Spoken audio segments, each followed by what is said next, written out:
Hey everyone, it's Brian, host of the Good Life Small Business Podcast. Wanted to introduce this episode because it's a little bit different than ones we've done in the past. I was invited by NETForce here in Nebraska, which NETForce stands for the Nebraska Entrepreneurship Task Force. They have a Best Practices Summit, an Eship Best Practices Summit.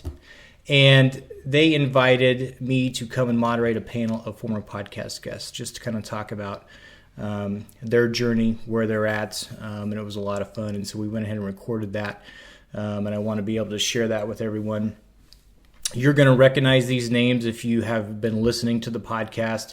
I want to go ahead and say thanks to Brian and Jess Bear of Bear Studios, Rochelle Merklin of Small Cakes, Richard Barajas of Kearney Combat Sports, Brett Mayo of Sweetwater Hemp Company, and Michael Freytag of the Upper Room Brewery, who we've had on a couple times. They were able to come up and just kind of share their story. I was able to ask them some different questions, which you'll hear, and it was a lot of fun. Just to give you a little bit of an idea of NETForce, on their website, you can go to netforcenebraska.org. NETForce, Nebraska.org to learn more about them and the Best Practices Summit. But they're an actively engaged group of collaborating partners focused on building Nebraska's entrepreneurial ecosystem by promoting education and career opportunities available to youth and adult entrepreneurs across Nebraska. And I was able to stay for part of the conference. There was a lot of great information. It was cool to see entrepreneurs, people from different chambers, high school students from across the state, which is really cool. So they were able to kind of learn and take it all in. And so it was a lot of fun. So I hope you enjoy this episode. I do want to take a minute to also thank Martin from Maverick Media. He came in and he was doing video, but he also, the video that we're going to be able to put out on YouTube, Martin recorded that for me. And so it's great. I just want to say thanks to him. And so without further ado, hope you guys enjoyed this episode. I did want to let everyone know, if you haven't seen yet, we do have a YouTube page for the podcast. We also have Instagram and Facebook pages as well. So go on there, give us a like, subscribe to the YouTube page. And without further ado, here is the NETForce panel. New, and it actually became a really great resource for me with my students, and it's called the Good Life Small Business Podcast. And so Brian has agreed to do a recording this morning of the podcast, a live podcast for all of you, with several entrepreneurs here in the Kearney area, and I'm going to turn it over to him and let him introduce them. So here's I think you're on. Check. All right. If I could have my guests come on up. So just real quick, I am a small business owner as well. I am the owner of the Property and Casualty Division of Stonebridge Insurance and Wealth Management here in Kearney. But like Lisa said, I'm here today because a little over 2 years ago, as being part of BNI, it's really a great resource for business owners. But at one point we had a social where we weren't really talking about the normal stuff. We were just talking about our business. We were talking about employment. We were talking about all the things that go into being a business owner. And it was a lot of fun. And I thought, I think people could get a lot out of this. And so just on a whim, started sitting down and just talking with small business owners, not just in Kearney, but across the state. And so it has been going on, like I said, for a little over 2 years now.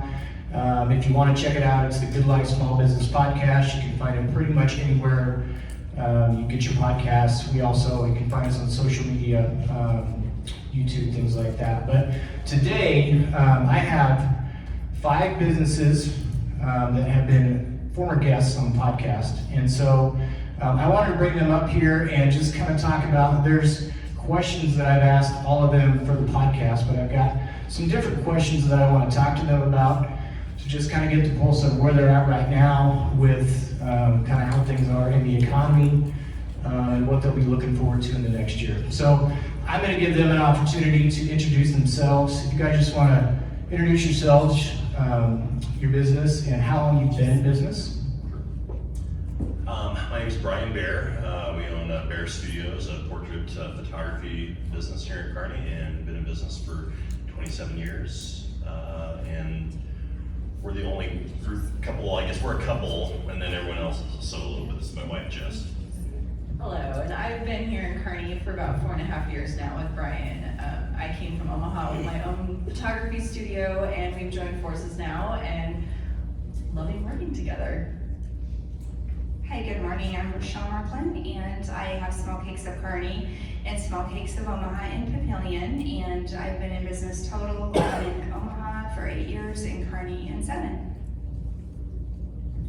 I'm Brett Mayo, Sweetwater Hemp Company. I'm the Chief Marketing and Extraction Officer there. We opened in January of last year. So yeah, we're pretty new, but I grew up in Gibbon, went to school at UNLV and graduated from there and moved back because this is where we want to be with our family. So. Hey, I'm Richard Barajas, and I own Kearney Combat Sports. That's it. I'm Michael Freitag. I'm the owner and brewer of Upper Room Brewery here in Kearney. We've been open for almost 2 years, coming up this January. I'm also a former graduate of Dome, so go Tigers. Yeah. Okay, Michael, if you just want to hold on to the mic, we'll start with you. So, talking about your businesses, what is something that each of you is looking forward to, or opportunities that are coming up with your business here in the next months or year? I think for us, it'd be obviously brewing beer and just being able to share that with friends, community, family. I think we've been just talking about trying to get like a small type of canner so we could have some cans more available to people, whether that's in our actual tap room or maybe some retail spots as well, just to help push our product out there. I'd say also just, the festivals, it's kind of getting to a lull now in festival time, but I know coming up early next year, there's a few festivals that we're looking forward to being at. That's just always a fun time as a brewer to rub elbows with other producers in the state, as well as getting a chance to talk with our customers and fans. What was the question? What is, with the coming months or year, what is something that you're looking forward to with your business? Well, I work in the martial arts industry or fitness industry, so the new year is usually a good year, or a good time of the year for growth. So January, hoping to grow and expand. But right now, we have fights coming up. My passion is to coach fighters and to compete and to do that, so I guess to promote that, we have fights next week in North Platte. So we have two guys fighting on that card in North Platte. That's kind of what my, I'd say definitely my passion, my main goal is, I'm running the business, but I'm only running the business so I can coach fighters. So the New Year's coming up, all that's great, and then we have fights coming up here in a week in North Platte, November 11th, so kind of what all I have. Brett? Yeah, we have a lot of different projects that are coming up. On top of doing the CBD, we also do manufacturing on those other products as well. We actually are trying to use our equipment for different things. We've actually extracted hops, which might be kind of interesting to use. So, but yeah, we got different projects. We do projects with a lady out of California.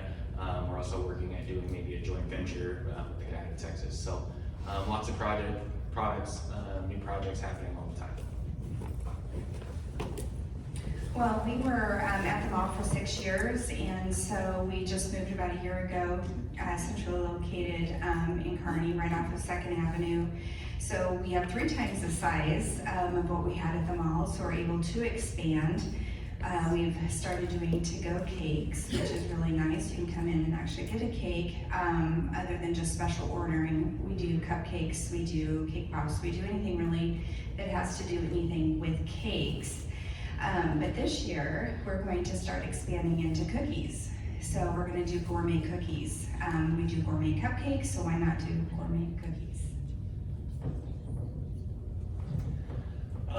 So I guess being the business that's been around the longest at this table, we've kind of passed our growth phase and began diversifying into different segments of a business. We have some parts of our business, the average transaction is thousands of dollars. We have some parts of our business where the average transaction is $20 or $30.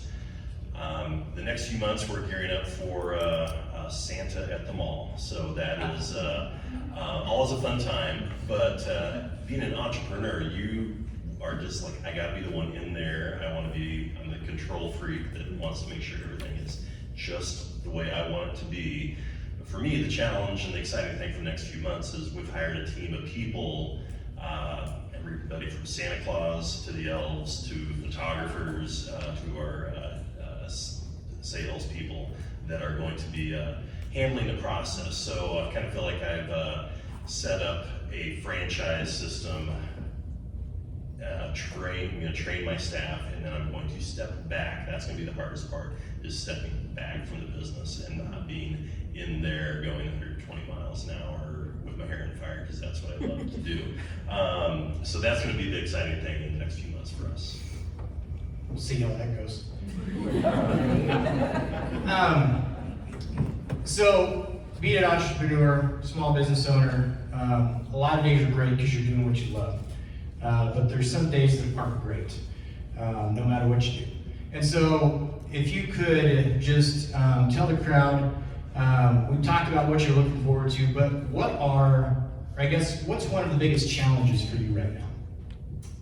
Okay, so as Brian has mentioned, we've been in business for 27 years, and we're known for families, high school seniors, business children, more like portrait. We're a full service portrait studio here in town.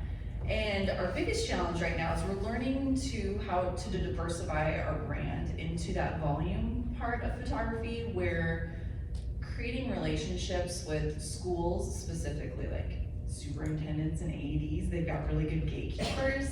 We're wanting to break into the volume because that's just kind of a nice fallback for us with the business, because we're very seasonal here in Nebraska. We're not nice all year round with outdoors, so we have to be able to pivot. So relationships are a big part of our business, and creating those relationships with those people, it's the tricky part for us, because we'd love to be able to get into more volume that fits our schedule. Like, we don't want to get a ton of it, but we want to find those right schools and organizations that fit best for our schedule, because we've worked really hard to create a schedule that we enjoy.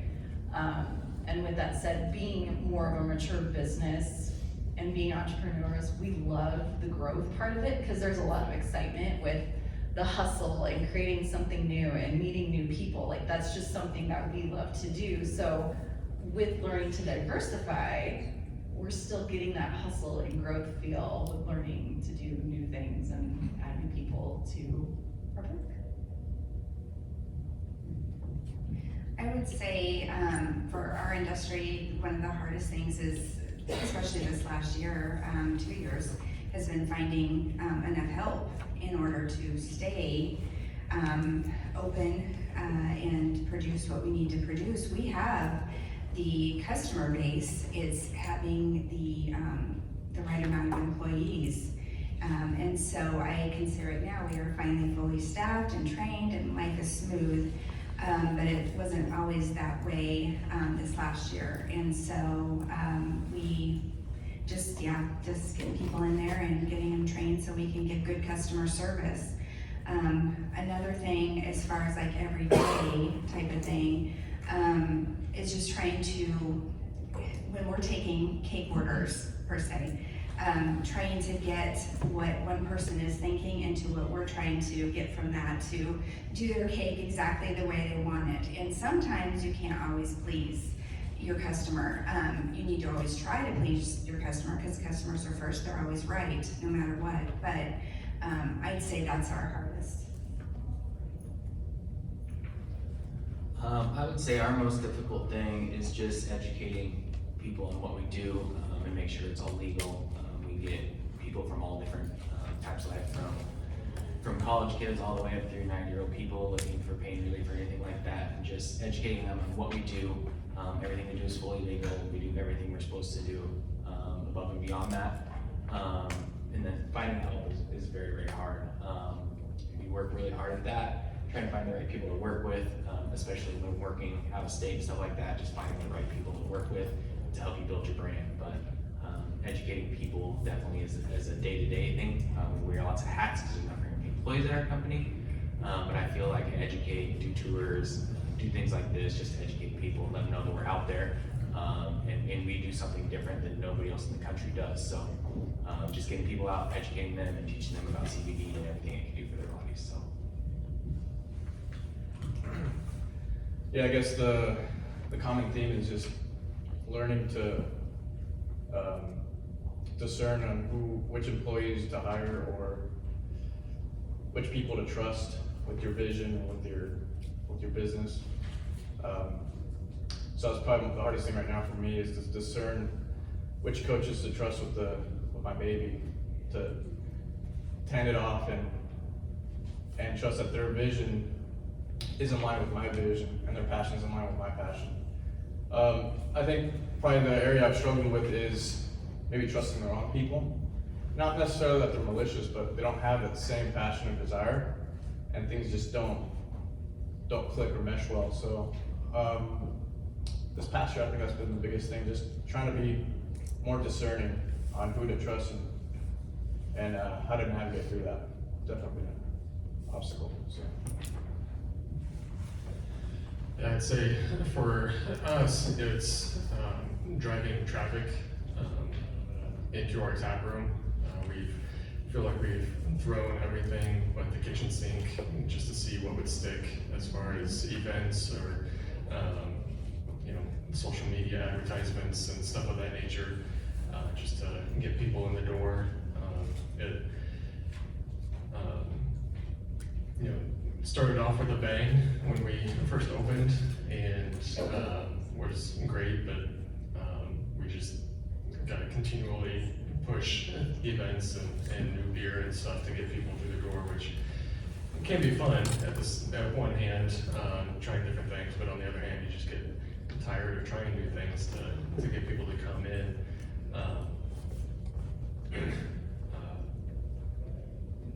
We were small tap room, north part of town. We strategically placed it there because the research that we've done, most of the growth in Kearney was headed for the northwest. So I'd say in about 5-10 years, we will be greatly positioned, but how do we make it that long to benefit from that? It's kind of where we're having to brainstorm at this point. Great answers. Yeah. It doesn't matter what industry you're in, there's going to be challenges. And to Richard's point too, when it comes to employees, one of the things that someone told me once is no one will ever love it as much as you do.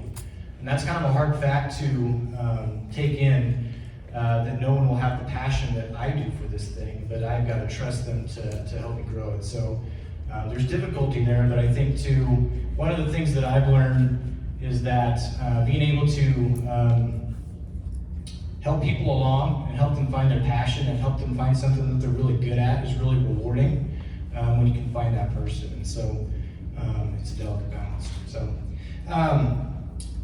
one question I want to make sure that we ask, because I think it's different for everyone, but how do you measure success?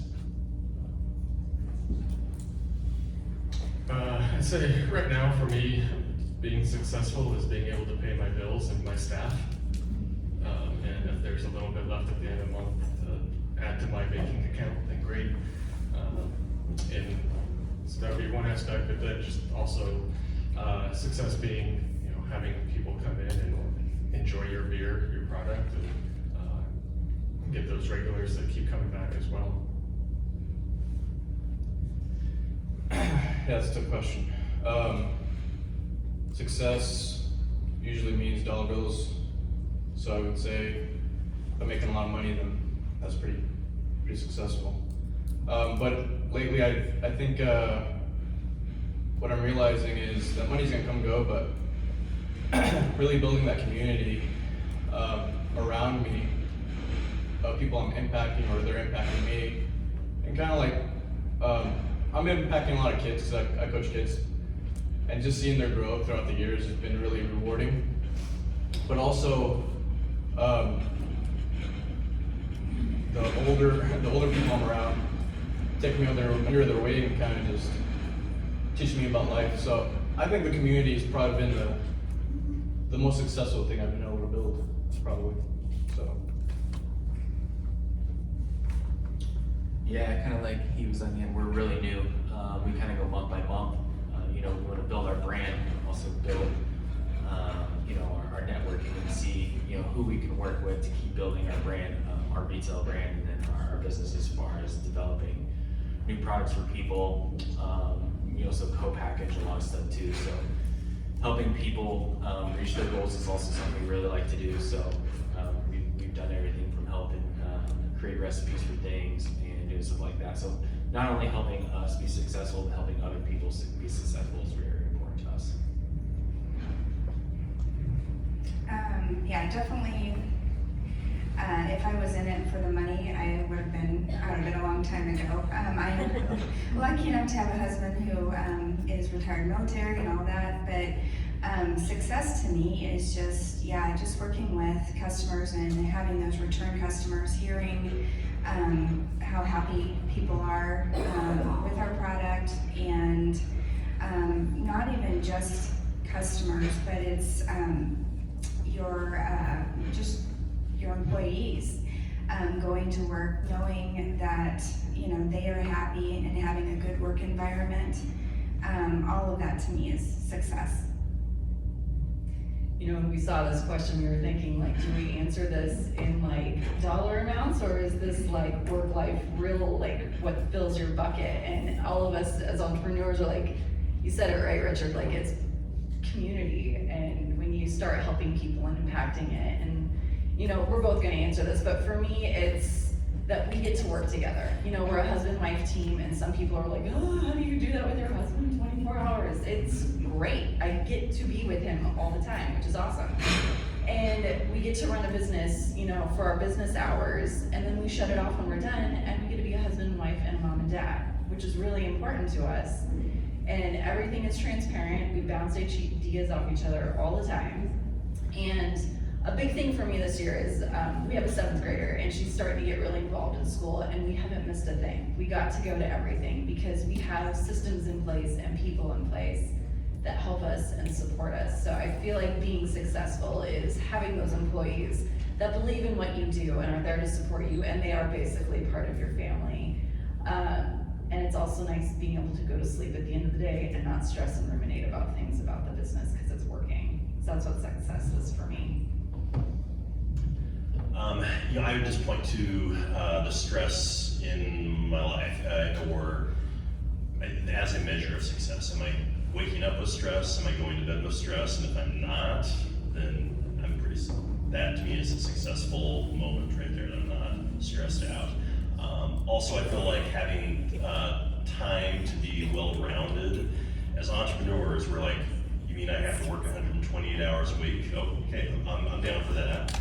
We've all been there. We have a passion in the beginning, but in hindsight, you realize you did that at the expense of other parts of your life or your family. So to be able to reel that in quickly is, I guess, my advice to anybody in the room, because we all want to go all in every day.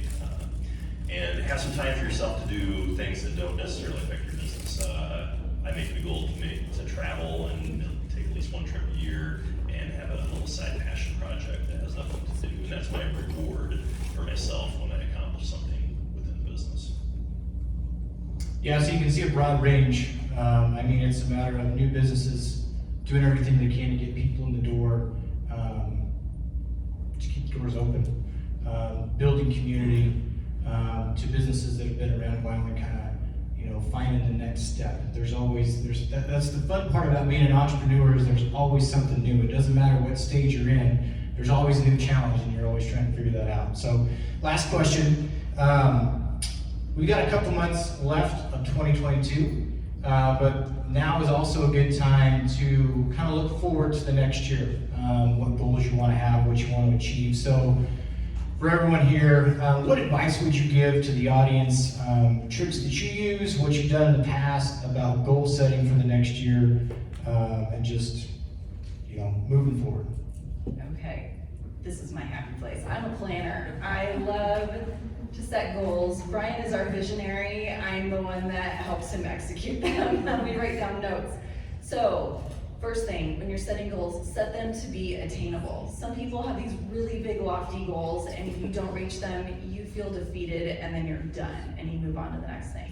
If you can set smaller goals that are attainable throughout the year, super important. So I always buy a planner, and I lay it out, and I spend about a week or two, and we plan out our entire year. All of our marketing, all of our promotions, what time of year social media is gonna run, and I batch work. So it's really important to get into some sort of a habit like that, because as entrepreneurs, we're squirreling all over the place, thinking of new ideas. But to have them written down, have a calendar, makes such a difference. Because I heard somewhere one time, hope is not a strategy, you have to plan for your success. I'm just gonna agree with you. That's what I was gonna say. Yeah, just what she said, make short-term goals that are attainable. Also, don't get stressed if you don't meet your goal. Just work harder to attain that goal. In our business, it's changing constantly all the time. All the people making the products that we make are smarter and faster working than the people writing the laws for the products. So you really have to learn on the fly, know what you're gonna do as the end goal, and then just do whatever you can to reach that goal. And don't get frustrated if there's bumps on the way. Goal setting, not my forte, so take notes on that one. But I will say I'm more visionary, so I kind of visualize what I want to see in the next 5 years, 10 years, and I kind of try to do what I can to take small steps every day to fulfill that vision. That's kind of what I try to do. I don't know if it's working, but I'll be working on that. Goal setting. Yeah, I think what everyone said so far has been spot on. I think the only thing I would add is maybe leaving space for things to change. Maybe put it in pencil or at least erasable ink. Definitely try and reach those goals, but realize that you may need to pivot or change a few things to either make that particular goal happen, or maybe down the road you realize that's really not the best goal I should have at this point, and we need to pivot this way. So just leaving grace and space to do so. Let's give these guys a hand.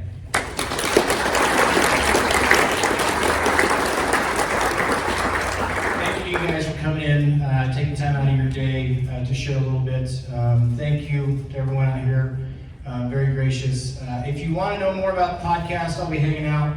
But a selfish plug for myself, if you would be interested in sitting down for an interview on the podcast, if you know someone that would be a good interview, let me know. That's kind of the hard part for me, is to get a warm lead for someone that may be interested in sitting down just to do an interview. So if you know of anyone, Lisa's got my contact info. Again, you can find me on social media, all that good stuff. So, Brian, do we have time? Do we have a few minutes? Do we have any questions for the audience? Any questions? I have one. Okay. So if you guys could tell us, because a lot of us are entrepreneurship service organizations or educators, if you can tell us resources that were helpful to you as you get started, or maybe resources that you're still looking for in any of the, like as service support or educators or anything like that, that would be awesome. Maybe some tools that you used as you got started. Everybody hear that? Okay. I'd say for us, the biggest resource was the Nebraska Enterprise Fund. Just because, one, we were are a small, very small startup and just didn't have a lot of cash behind us. So going to a bank wasn't really an option for us for a loan, but Nebraska Enterprise Fund stepped up and gave us the loan that we needed to get started, and were very helpful in providing other resources as far as business running and entrepreneurship tips as well. So I would highly recommend them. I haven't received any help, so I'll be meeting with you. We've had interns from UNK. If you guys have anybody who likes what we're doing, is interested in working, we're really flexible scheduling, and we like working with young people. I worked at the university as a women's golf coach for 5 years, and I worked through an internship program with the PGM program. So getting people like that are excited and they're willing to learn and they're like sponges is really beneficial to us. So hopefully we find future employees after that that want to be around us. So. Being a bakery, when I went in it, I had been real estate for years, so I baked at home, but really didn't have any kind of commercial experience whatsoever. So I went to anybody else that I knew that was commercial bakery, other small cakes, and then just other, I had a couple ladies who were not commercial bakers, but they had done a lot of baking outside of their home for people. And I picked their brain. Just don't be afraid to ask for help, because that was the key to my success. We're gonna split this one. We're both a part, as well as Brian Blakely, we're a part of BNI. It's a Business Networking International. And if anybody's ever heard of it, we meet once a week, and it's very organized and to the point. And I joined a BNI group in Omaha when I first started my business, because starting a photography studio in Omaha can be tricky. And so someone invited me to this group, and it's a bunch of business owners and professionals, and you give a 60-second commercial every week, and we're all building relationships with each other.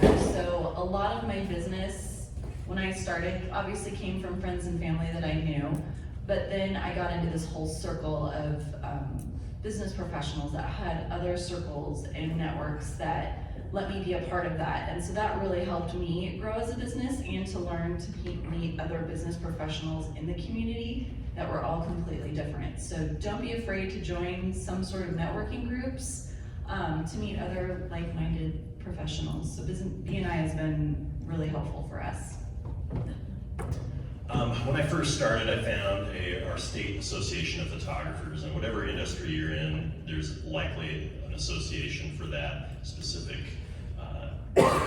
There's a national group, but for me, that's where I dove in and got a lot of my education. But I think, especially to people that are new and are students in the group, you will always be learning. If you decide you know everything, you're done.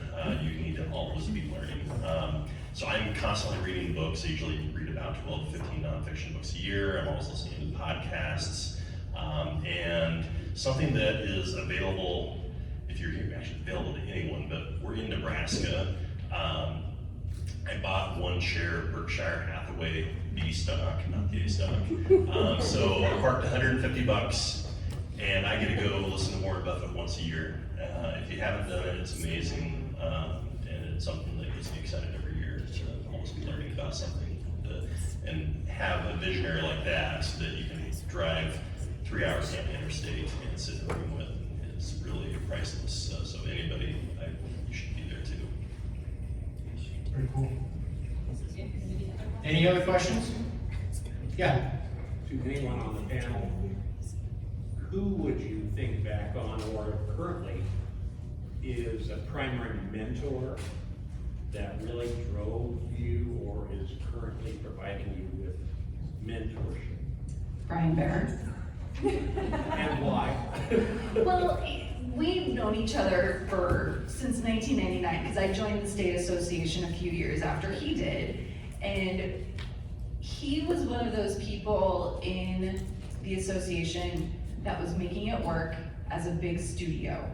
You know, a lot of us worked out of our homes. We were the only person working on there, which a lot of us entrepreneurs are. But he was making his studio work, and he had really great marketing ideas. So a lot of us always went to him for ideas, because it is very true. Always be learning.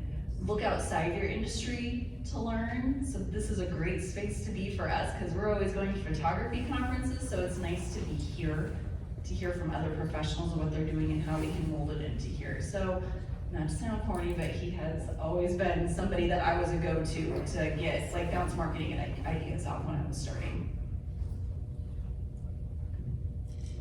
I would say I have 2 employees in my Papillion shop, and one is managing it, the other one is my head or lead cake decorator. They are phenomenal. When I hired them, being 3 hours away, worried about my business, someone caring about my business to take care of it when I can't be there.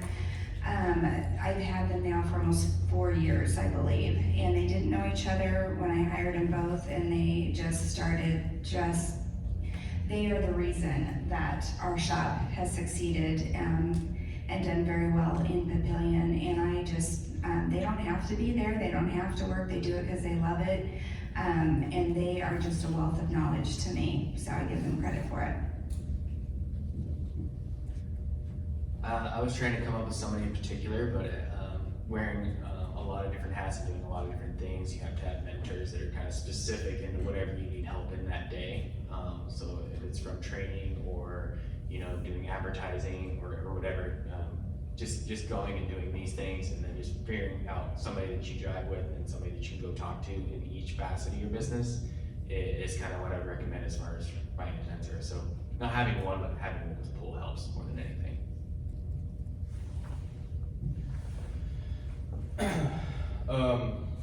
Yeah, I don't know how to answer that. I don't think I've really had too many mentors. I'm trying to figure out business, so yeah, I'll just send it off. I'd say for me, in the recent past, it would be Trevor Shaven from Thunderhead Brewing.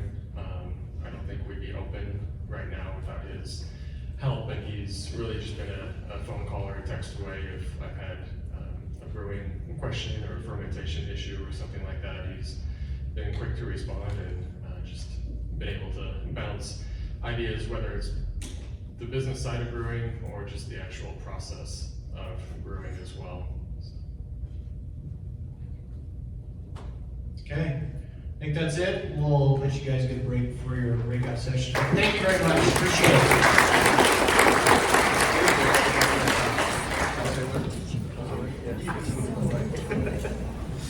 Just a couple of other things before you guys head off to your breakout session. So I want to make sure I say, Rochelle, thank you so much. She provided the small cakes, cupcakes last night at our reception, and they were amazing. And we also had upper room beer at the reception, so it was fun to walk in and see my name is Saint on the wall, and I picked that up, so that was great. I also want to recognize you, Brian Bear. Everyone talks about being a mentor.